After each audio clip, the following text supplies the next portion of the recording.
ठीक है। चलिए, तो मेरे प्यारे साथियों, खबर कुछ इस प्रकार से है कि अमेरिका की राजधानी वॉशिंगटन डीसी के अंदर एक व्हाइट हाउस में कॉरेस्पॉन्डेंट डिनर का कार्यक्रम चल रहा था। अब ये कॉरेस्पॉन्डेंट डिनर जो है, ये हर साल आयोजित किया जाने वाला कार्यक्रम है। कॉरेस्पॉन्डेंट बोले तो पत्रकारों का एक डिनर कार्यक्रम चल रहा था। हर साल ये आयोजित किया जाता है, पिछली बार इसको आयोजित नहीं किया गया था।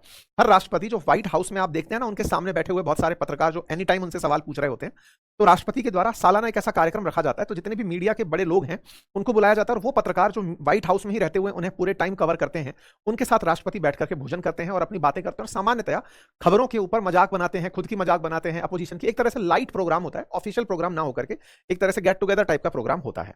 जिस जगह ये हो रहा था प्रोग्राम, वो एक बॉल रूम था जहां पर कार्यक्रम था। ये वहां की वॉशिंगटन के अंदर एक होटल है जिसका नाम है हिल्टन होटल, वहां पर यह कार्यक्रम हो रहा था। ये होटल पहले भी विवादों में रह चुकी है, क्योंकि इससे लगभग आज से लगभग 40 साल पहले रीगन के ऊपर भी ऐसा ही हमला इसी होटल में हुआ था। तो अब ये वो होटल बन गई है जिसमें दूसरी बार राष्ट्रपति पर हमला हुआ है। तो ऐसे में जब राष्ट्रपति अंदर मौजूद थे, कार्यक्रम आयोजित किया जा रहा था, तो पत्रकारों के बीच में भोजन सर्व हो रहा था। उनके बीच बीच में कुछ कैबिनेट स्तर के मंत्री भी बैठे हुए थे, राष्ट्रपति मंच के ऊपर बैठे हुए थे, और वहां पर वो बतियाने लग रहे थे। अचानक उसके बाहर गोली चलने की आवाज सुनाई देती है। कुछ इस तरह का माहौल था। व्हाइट हाउस कॉरेस्पॉन्डेंट एसोसिएशन के नाम से यह कार्यक्रम आयोजित कराया जाता है। टेक्निकली अमेरिकी राष्ट्रपति का जो ऑफिशियल काम होता है वो ओवल ऑफिस से होता है, व्हाइट हाउस से होता है। और व्हाइट हाउस में लगातार ये डिमांड उठ रही है कि अमेरिकी राष्ट्रपति के लिए ये बॉल रूम की व्यवस्था भी इसी व्हाइट हाउस के पीछे हो जाए तो बेहतर होगी। अमेरिकी राष्ट्रपति ट्रंप जब से राष्ट्रपति बने हैं, तब से अपने उस बॉल रूम के निर्माण में बहुत इंटरेस्ट लेकर बैठे हुए हैं। लगातार उसका निर्माण जोरों पर है। उनके विरोधी जब इसका विरोध करते हैं कि आप बॉल रूम में इतना इंटरेस्ट क्यों लेते हैं, तो ये कहते हैं मेरी सुरक्षा के लिए वो जरूरी है। अब कोइंसिडेंस कहिए या कुछ भी आप जैसा भी समझें, ऐसे ही जिस इवेंट के लिए वो बॉल रूम बनवाना चाहते थे, जिस इवेंट को आयोजित करने के लिए ये कार्यक्रम हो रहा था, किसी होटल में किया जा रहा था। अगर होटल में ना किया गया होता, तो इस व्हाइट हाउस के पीछे का जो बॉल रूम बन रहा है, जो निर्माणाधीन है, वो जब बन जाएगा तो उसमें यह कार्यक्रम होता तो शायद ज्यादा सुरक्षा होती। तो ये समझिए कि मौके की नजाकत थी। ट्रंप पहले से भांप के चल रहे थे कि उन पर हमला हो सकता है, या उसको रिवर्स में जैसे भी आपको समझना है आप समझते चलिएगा। फिलहाल के लिए यहां पर यह घटना जहां घटी, कुछ तस्वीरें इस प्रकार की निकल कर आई। ये व्हाइट हाउस के अंदर होने वाला वो कार्यक्रम है जिसको कि मतलब व्हाइट हाउस के द्वारा आयोजित किया जाने वाला वो कार्यक्रम है जिसको हर अमेरिकी राष्ट्रपति अपने पत्रकारों के साथ करता है। कहा जाता है कि 2011 में जब बराक ओबामा राष्ट्रपति हुआ करते थे, तब पत्रकार के रूप में बैठे हुए थे डोनाल्ड ट्रंप, और डोनाल्ड ट्रंप ने बराक ओबामा से जब कोई सवाल किया था, तो ओबामा ने उनका मजाक बना लिया था। उस मजाक का बदला लेने के लिए ट्रंप चुनाव में उतरे थे और राष्ट्रपति बनकर आए थे। कहते हैं कि वो मेरे इंतकाम का तू वो देखेगी, मेरे अपमान का तो इंतकाम देखेगी, कुछ वैसा है, मेरे प्यार का बदला तूने इस तरह से लिया वो देखेगी। साहब, तो वो वाली स्थिति थी। तो ट्रंप ने जो हालात पैदा किए हैं वो तो दुनिया के सामने है, लेकिन ट्रंप के साथ जो हो रहा है वो आज सुर्खियों में है। प्रेसिडेंट ट्रंप बराक ओबामा के कारण भी सुर्खियों में रहे थे एक ऐसे ही कॉरेस्पॉन्डेंट कार्यक्रम में। उसके बाद बाइडेन भी ऐसे कार्यक्रम आयोजित कराते रहे हैं। ये वो तस्वीर है 2011 की जिसमें डोनाल्ड ट्रंप पत्रकारों के बीच बैठे हैं और ओबामा जो है वो मंच पर बैठे हुए हैं। ये 2016 में वाशिंगटन पोस्ट के द्वारा प्रकाशित किया गया था, जिसमें ये लिखा गया था कि ओबामा ने एक बार ट्रंप के साथ कुछ ऐसा कह दिया था इस कॉरेस्पॉन्डेंट डिनर के अंदर, जिसके चलते ट्रंप ने डिसाइड किया था कि मैं यहां नहीं आगे बैठूंगा। तो भाई साहब, मतलब ट्रंप काफी मोटिवेटेड इंसान रहे हैं और वो दिख भी रहा है।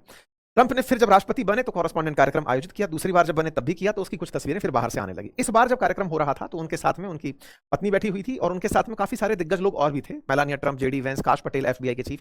इंटरेस्टिंग बात है कि जिनके हाथ में सबसे ज्यादा सुरक्षा का दारोमदार है, फिर चाहे एफबीआई हो जो कि काश पटेल हेड करते हैं, या एनआईए हो जिसको कि नेशनल इंटेलिजेंस जिसको तुलसी गबार्ड हेड करती हैं, वो लोग भी यही मौजूद थे। इतने हाई प्रोफाइल लोगों की प्रेजेंस में हमला होना ये कई सारे के सवाल उठाता है। सारी की सारी सुरक्षा व्यवस्था इस लेवल की कि आप एयरपोर्ट की सुरक्षा व्यवस्था को दता बता सकते हैं, उसके बावजूद भी बॉल रूम के बाहर कोई गोली बंदूक लेके पहुंच जाता है, ये काफी सारे सवाल उठाता है। एनीवे, फिर यहां पर ये कार्यक्रम की तस्वीरें हैं आपके सामने। मंच पर ये सारे लोग बैठे हुए हैं। हिल्टन के अंदर ये कार्यक्रम चल रहा था, एनुअल कार्यक्रम था, उसी तरह से चल रहा था। होटल के बाहर आवाज, गोलियां चलने की आवाज आने लगती है और तुरंत सारे मेहमान टेबल के नीचे छुप जाते हैं। सुरक्षा बल उन्हें घेर लेते हैं। तत्काल प्रभाव से जेडी वेंस को उठा के ले जाया जाता है। ये सीन है उस समय का जब ट्रंप व्हाइट हाउस में इस कॉरेस्पॉन्डेंट कार्यक्रम में कुछ मेनू ऑर्डर कर रहे हैं, इनके साथ कुछ डिस्कशन चल रहा है। यहाँ पर जो व्हाइट हाउस कॉरेस्पॉन्डेंट की वो जो अध्यक्षा हैं वो बैठी हुई हैं, इनकी पत्नी बैठी हुई हैं। एक नॉर्मल माहौल बना हुआ है, बातचीत चल रही है। सारे के सारे पत्रकार साथी इस तरह से राउंड टेबल पर बैठ करके शैंपेन और भोजन का आनंद ले रहे हैं। इसी बीच के अंदर अचानक आवाजें बाहर से सुनाई देती हैं, और जब बातें सुनाई देती हैं, मतलब आवाज चलती हुई गोलियों की सुनाई देती है, तो कुछ इस तरह से ट्रंप बातों में मशगूल थे। इन्हें सुरक्षा कर्मियों के द्वारा बताया जाता है कि साहब गोली चल गई है, और गोली की आवाज अगर आप शायद इस वीडियो को ना सुन पाए, लेकिन बहुत माइनर लेवल पर 7-8 गोली चलने की आवाज सुनाई भी देती है इसी कार्यक्रम के कैमरों के अंदर। ये कॉमन सी बातचीत चल रही थी। जैसे ही ये स्थिति बनती है, जेडी वेंस को पकड़ करके सुरक्षा कर्मी तुरंत कमरे से बाहर ले जाते हैं और उधर डोनाल्ड ट्रंप को उठा करके डोनाल्ड ट्रंप को यहां से उठाते हैं और डोनाल्ड ट्रंप उठते ही यहां पर गिर पड़ते हैं। फिर इन्हें दोबारा उठाया जाता है और उठा करके सुरक्षाकर्मी इन्हें फिर दूसरी तरफ से बाहर लेकर निकल जाते हैं। इस बीच में जो अंदर कॉरेस्पॉन्डेंट्स प्रेजेंट थे वो सब भी अपनी अपनी टेबलों के नीचे छुप जाते हैं। ये तस्वीरें जो दिख रही हैं इसमें सारे कॉरेस्पॉन्डेंट्स और सुरक्षाकर्मी चारों तरफ से गन लेकर के, अगर कोई खड़ी हुई आपदा दिखाई देती तो शायद उसे ये शूट कर देते, ऐसी स्थिति दिखाई देती है। पूरी तरह सुरक्षा वहां पर मौजूद सुरक्षाकर्मी अपने कंट्रोल में ले लेते हैं और सारे जो प्रमुख लोग हैं उन्हें मतलब सुरक्षित कर देते हैं। इसी बीच में ट्रंप यहां से तुरंत बाहर निकल जाते हैं। उनका जो काफिला है इस होटल से बाहर निकल करके व्हाइट हाउस चला जाता है। कुछ इस तरह की तस्वीरें लोगों की भागते हुए, अव्यवस्था की, सुरक्षा एजेंसीज की, ये सब दिखाई देती हैं। तस्वीरों के अंदर किस तरह का कियोस्क क्रिएट हुआ वो साफ दिखाई देता है। कैसी अव्यवस्थाएं बनी, कैसे सब चीजें इधर उधर बिखरी हुई रह गई, ये सब तस्वीरों के अंदर आता है। यहां से भी कुछ पत्रकार साथी वहां थे, उन्होंने भी इस बात को रिपोर्ट किया और बताया कि कैसे ये सारी घटना हुई। जब हिल्टन के बॉलरूम के अंदर कार्यक्रम चल रहा था तो बाहर की तरफ आवाजें सुनाई दी थी। इसके साथ साथ यहाँ के जो मतलब विदेश मंत्री मार्को रूबियो हैं वो भी अपनी पत्नी के साथ वहीं दिखाई देते हैं। सभी लोग थे। तो राष्ट्रपति तुरंत यहां से बाहर निकलते हैं। यदि हम बात करें आज के हिसाब से तो अपने इंडिया में ये घटना सुबह 6:30 बजे पता चली है। अमेरिका में शनिवार की शाम थी वो, यहां पर सुबह 6:30 बजे पता चलती है और इन्होंने कहा कि मैंने बोल दिया है कि इस मीटिंग को जारी रखेंगे, लेकिन सुरक्षा व्यवस्था में लगे लोग कह रहे हैं कि नहीं, इसे जारी मत रखिए। सुरक्षा में जो लगे हुए लोग थे उन्होंने हमलावर को गिरफ्तार कर लिया। उसकी तस्वीरें ट्रंप ने साझा की। गिरफ्तार व्यक्ति इस तरह से आपके सामने लेटा हुआ दिखाई दे रहा है। यह तस्वीर में आपको दिखाई दे रहा है कि कैसे सुरक्षा कर्मियों ने इसे पूरी तरह से पकड़ लिया है। फिर इसके बाद में पूरी तरह से ट्रंप ने अपडेट देते हुए कहा कि मैंने तो 30 मिनट्स में ही कह दिया था कि चलो भाई कार्यक्रम रीस्टार्ट करो, लेकिन इन लोगों ने मना किया। फिर एक वीडियो फुटेज बाहर निकल कर आया जिसमें ये जो हमलावर है ये तेजी से भागता हुआ अंदर सुरक्षा व्यवस्था को लांघते हुए घुसता दिखाई देता है और इसको हमलावर शूट करने का कार्यक्रम शुरू करते हैं कि भाई चलो इसको गोली मारते हैं। यहां पर ये गोली मारते हुए अंदर घुसता है, सुरक्षाकर्मी इसे गिरा लेते हैं और पकड़ लेते हैं। ये रहा पकड़ा हुआ तस्वीर जो आपके सामने निकल कर आती है। राष्ट्रपति फिर बाहर आते हैं और बाहर आकर के सुबह 9 बजे भारतीय समय के अनुसार अपनी तरफ से रिमार्क देते हैं और वो कहते हैं कि जो घटना हुई डिनर के प्रोग्राम के समय वो ऐसी थी। ट्रंप अपनी तरफ से सारी बातें बताते हैं। इन्होंने कहा कि जो सुरक्षाकर्मी लगे हुए थे उनमें से एक बुलेट प्रूफ जैकेट पहना हुआ व्यक्ति था, उसे गोली लगी है लेकिन वो सुरक्षित है, हमने उससे बातचीत कर ली है। इनसे तमाम प्रकार के सवाल पूछे जाते हैं कि सर ये आपके साथ जो घटना घटी है ये कैसे हुई। तो इन्होंने कहा कि मैं तो पहले ही कह रहा था कि एक बॉल रूम की जरूरत है जो पूरी तरह से सुरक्षित हो, अब उसकी सुरक्षा शायद और ज्यादा महसूस की जा सकेगी।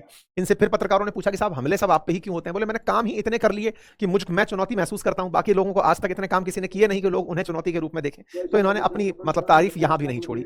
इसके साथ साथ इन्होंने अपनी तरफ से जानकारी देते हुए कहा कि मैं अपनी तरफ से जैसे अब तक काम करता रहा हूं आगे भी काम करता रहूंगा। पहले जब इन पर गोली चली थी तो ये राष्ट्रपति बन गए थे और फिर इसी के साथ फिर पुरानी कुछ घटनाएं जोड़ करके लोग निकालने लगे। राष्ट्रपति बने थे तो अब तक क्या किया वो सबने देखा। अब 2 साल पहले की घटना थी जब ये इलेक्शन कैंपेन में थे और इन पर गोली चलाई गई थी। अब ये राष्ट्रपति हैं और उस समय गोली चली है तो अब दुनिया पर पता नहीं अब कौन सा रुख ये अख्तियार करेंगे। जिस होटल में यह घटना घटी है यहां पर 1981 में तत्कालीन राष्ट्रपति रोनाल्ड रीगन के ऊपर भी गोली चली थी और उस समय पर भी यही सेम होटल थी और इसी तरह का कार्यक्रम आयोजित हो रहा था। अब आपके दिमाग में सवाल आएगा कि साहब इस होटल क्या ये मतलब हमलों के लिए ही रखी गई होटल है क्या? नहीं, असल में इस होटल में क्या है कि कार्यक्रम तो बहुत सारे वीआईपी कार्यक्रम होते ही रहते हैं, लेकिन इस होटल के अंदर बाकी रूम्स को खाली नहीं कराया जाता। जिस समय कार्यक्रम चल रहा होता है तब और सभी रूम्स के अंदर जो लोग हैं उन्हें रहने दिया जाता है।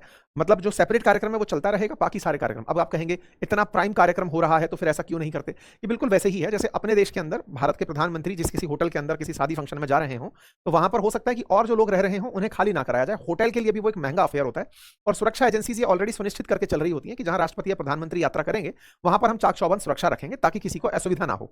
अन्यथा फिर कभी होटल्स इतने बड़े कार्यक्रमों को आयोजित कराने के लिए तैयार ही नहीं होंगी।